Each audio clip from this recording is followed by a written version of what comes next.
Unless you're a film fan, you might not know that Holmfirth has the nickname Little Hollywood. That's not because of the town's long association with Last of the Summer Wine, but because of the Bamforth family, who produced some of the world's first silent movies right here. This is one of the Bamforth's early films. The business developed out of their magic lantern slideshows, which were often presented in local churches. Pam, observe. A man comes out of the pub at closing time. He's very much in his cups. He crosses the street and leans against a lamppost for support. Then, noticing a sharp chill in the air, he proceeds to button his overcoat. Or does he? No! As you can see, he's completely fossilised as a result of drinking too much brown ale. Is that the end of the sorry tale? I'm afraid it is. These life model stories were produced by having amateur actors posed against painted backdrops, which James Bamforth painted himself. They realised that there was a great market within the church for producing stories and songs, not just for church services, but also for temperance work and general reform work. They would explain that the way to get out of this problem was obviously to turn to the Gospels and to the Bible. So who actually were in these slides? They may have been local characters, members of staff who worked in the Bamforth factory, and sometimes they would include members of the Bamforth family themselves. Well, if anyone should know if there are family members in the picture, then it's Derek, the grandson of James Bamforth. Did you recognise anyone in that? Yes, I think, I'm almost sure the man was my father, and two of them were my aunts. My grandfather, of course, he was a genius, because he was an excellent photographer. The backcloths he painted were absolutely fantastic. They would also have produced something called the Service of Song.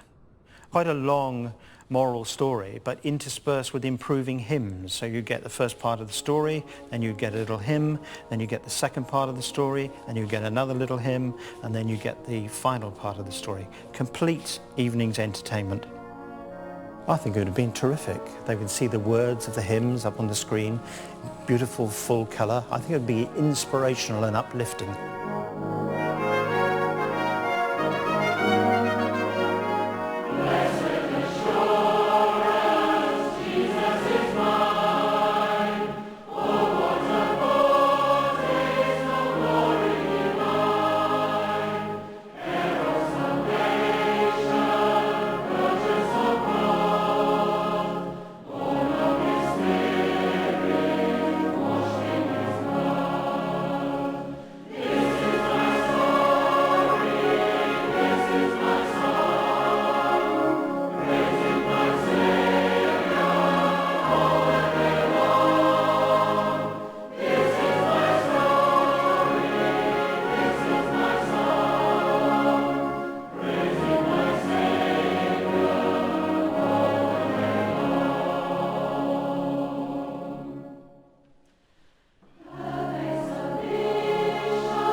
It's well known that Lesley Garrett is a Yorkshire lass, of course, but you might not know that early on in her glittering career, she came to live in summer wine country.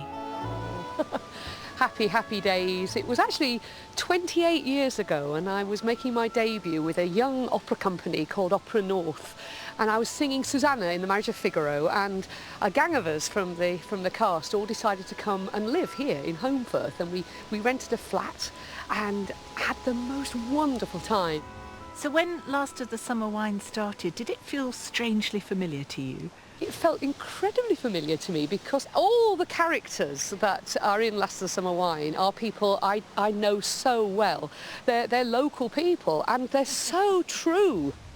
I remember a scene that could easily have been an episode from Last of the Summer Wine when my father decided we needed some transport and all he had was a motorbike and a tin bath. So he made a sidecar out of the tin bath. He welded it himself onto the side of his motorbike and put some old pram wheels underneath. And my two sisters and I were to be seen with my dad racing around the local villages, having the time of our lives. I gather you've never actually sung here until today. No, I haven't, that's true, apart from out of my window.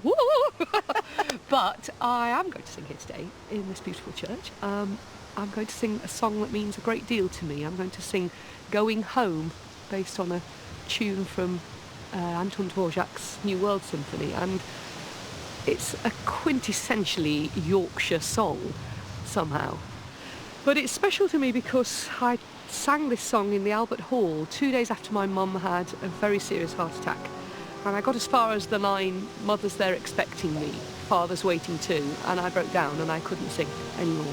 And I asked the audience to pray for her, and they did, and she's still with us today. Well, we're looking forward to hearing it. Lesley, thank you so much.